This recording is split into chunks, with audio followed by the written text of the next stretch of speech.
Dear student, आज की इस वीडियो में इस न्यूमेरिकल को तो हम सोल्व करेंगे और इसी से मिलता जुलता एक न्यूमेरिकल आपको देंगे और आप उसे खुद से सोल्व करोगे। तो चलिए फिर कॉपी और पेन निकाल लीजिए और सोल्व करते हैं आज का अपना ये न्यूमेरिकल। हमें दिया है एक ही धातु के 3 तारों की लंबाइयों तथा द्रव्यमानों का अनुपात क्रमशः 3:2:1 या बोल सकते हो 3:2:1 तथा 1:2:3 है।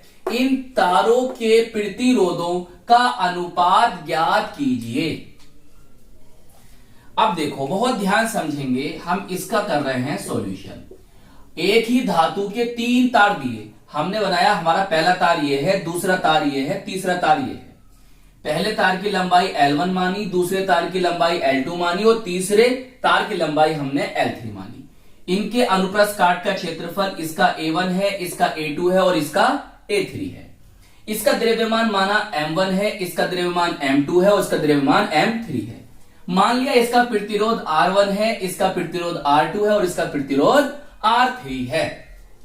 अब हमें दिया क्या है, देखो लंबाइयों का अनुपात ये दे रखा है, सही है, और हमें द्रव्यमानों का जो अनुपात दे रखा है वो ये दे रखा है, और हमें प्रतिरोधों का अनुपात मतलब R अनुपात R2 अनुपात R3, अनुपात को अंग्रेजी में कहते हैं रेशो, ये हमें करना है बच्चों ज्ञात।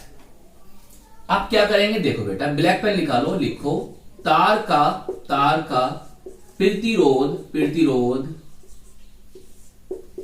R बराबर रो L/A। अच्छा, ये रो को क्या कहते हैं मुझे कमेंट्स में बताना, मैं आपको कई वीडियो में बात बता चुका हूं। चलिए अब हम इससे एक नया फॉर्मूला बनाते हैं। सर नया फॉर्मूला कैसे बनाएंगे बेटा, उस फॉर्मूले के अंदर लंबाई होनी चाहिए, द्रव्यमान होना चाहिए, सही है, और फिर हम उसका प्रतिरोध का अनुपात निकालें उससे। तो अब ऐसा फॉर्मूला कैसे बनेगा, जरा एक बात ध्यान समझो। क्या समझो, देखो भाई, जो घनत्व होता है, डेंसिटी होती है, वो क्या होती है सर, जो घनत्व होता है वो द्रव्यमान बटे आयतन होता है। बात सच है जी सर। और बेटा आयतन क्या होता है सर, आयतन ये होता है, क्षेत्रफल होगा A, उसमें गुणा कर देंगे लंबाई से, ये क्या आ जाएगा आयतन, क्षेत्रफल गुणा लंबाई, क्या आ गया आयतन आ गया, सही। या इसे ऐसे लिख लो, कैसे, AL। अब क्या करो, यहां से A की वैल्यू निकालो। सर क्यों, अरे बेटा A की वैल्यू निकालेंगे और इसमें रख देंगे जी सर, तो ये बनेगा आपका M/dL। बताओ इतनी बात समझ में आई नहीं आई, ये आपकी A की वैल्यू यहां से निकली है।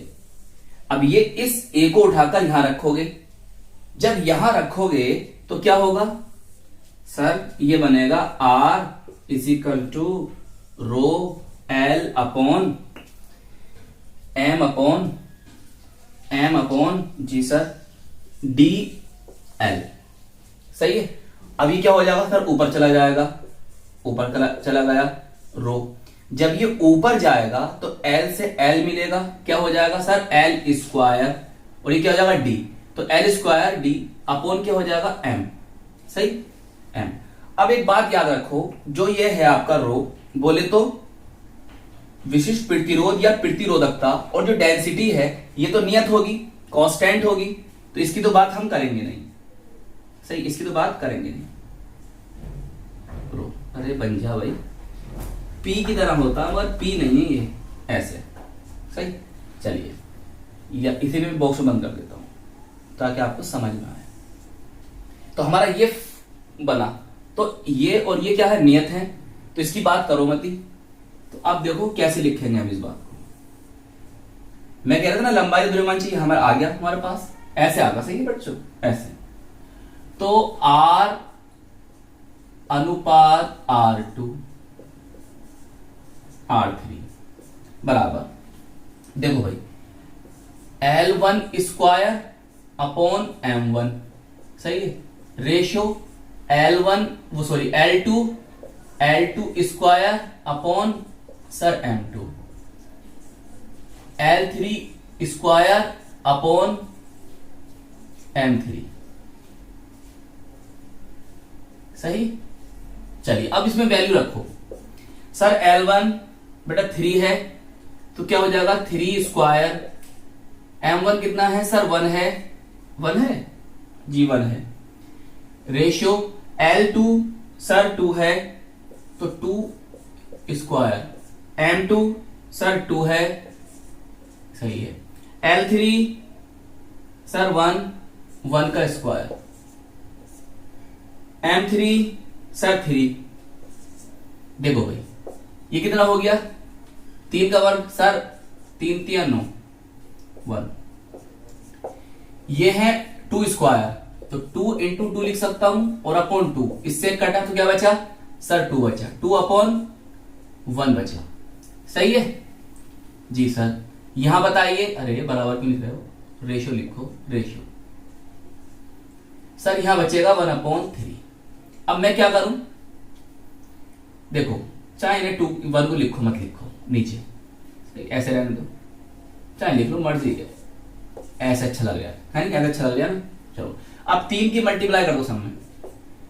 9 तिया 27, 3 धुनी 6, 3 ही कम 3, और बटे 3 इससे कटा क्योंकि कितना बचेगा ऊपर सर? 1 ही बचेगा, तो यहां बचा 1, सही। और यही क्या होगा? आपके प्रतिरोधों का अनुपात होगा। ये हो गया प्रतिरोधों का अनुपात, और इस सवाल का हुआ यही आंसर। चलिए नोट कर लीजिए।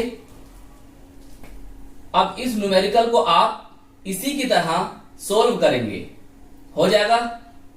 तो आई होप ये न्यूमेरिकल आपको अच्छी तरह से समझ में आ गया होगा, और हम मिलेंगे आपको इसकी नेक्स्ट वीडियो में। जय हिंद, जय भारत।